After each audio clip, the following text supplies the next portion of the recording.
Hello and welcome to the evolution of Formula 1 Episode 1, the 50s.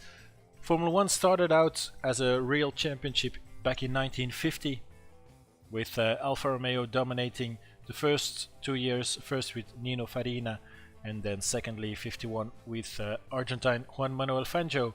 But after that they ran into financial trouble and couldn't compete in Formula 1 anymore, which led to Ferrari being the only manufacturer left in the championship. So the governing body actually changed the rules to the Formula 2 rules so that more constructors and cars could participate in the Grand Prix, and Ferrari built this rather fantastic Ferrari 500 F2 car. So it's a F2 car but competed in the Formula 1 World Championship. Yeah, sorry for my fingers, I had an accident. But they won every race actually, except for the Indy 500, in which they did not compete, but that was a part of the World Championship back then. And Italian Alberto Ascari won every race except for the first one, which was won by his teammate Piero Taruffi.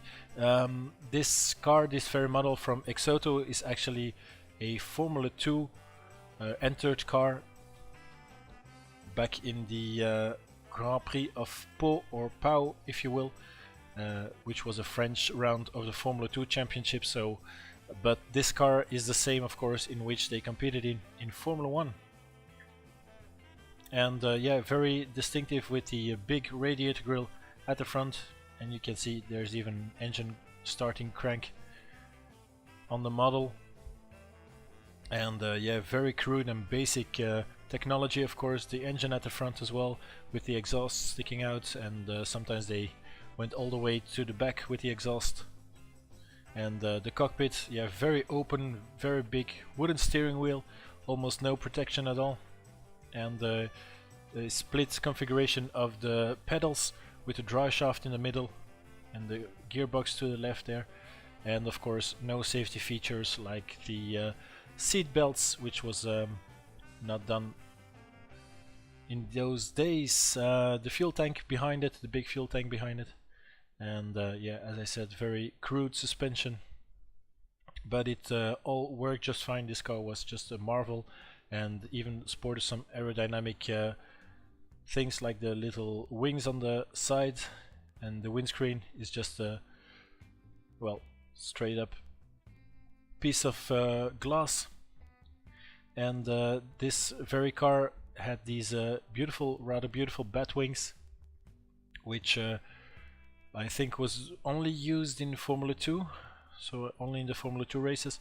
But I chose this car because of those wings. I thought it was really cool, even though it's not an actual Formula 1 car, let's say. Then moving along to 53, they dominated again with the same car, Ferrari and Ascari.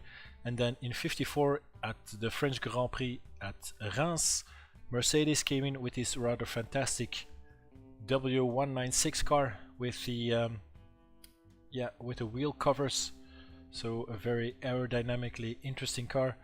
And yeah, the Stromlinie as they called it, and they used this type of chassis at all the fast circuits, so Reims, Silverstone, Monza, and the year after I think at Reims and Monza only, I'm not really sure.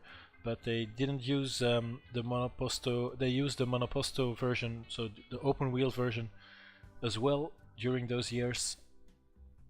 And the cockpit itself, a little bit more protection because there's more bodywork, of course, but the same split engine configuration. And actually the whole cover of the car, the whole body of the car comes off, and you can also open the engine bay. This model is made by CMC and is rather beautiful car, of course. And yeah, those very distinctive wheel arches, which has never been seen again after that. That was a very interesting design. And actually their lead driver Juan Manuel Fangio didn't really like them, as he liked to see where he could place the wheels, and with these wheel arches that was of course not possible to do. And actually if you look at it like this, this looks more like a Le Mans car than those typical Formula 1 style cars with the open wheels. And 1955 was their last race, last season, and this is the car from the Italian Grand Prix at Monza, where Fangio drove with the the number 18 car, and won that race actually quite convincingly. But after that, Mercedes pulled out of motorsport, or Formula 1 anyways, after the enormous Le Mans disaster with their driver Pierre Levegh, where more than 100 people got killed as well. So they pulled out of Formula 1 only to return in 2010.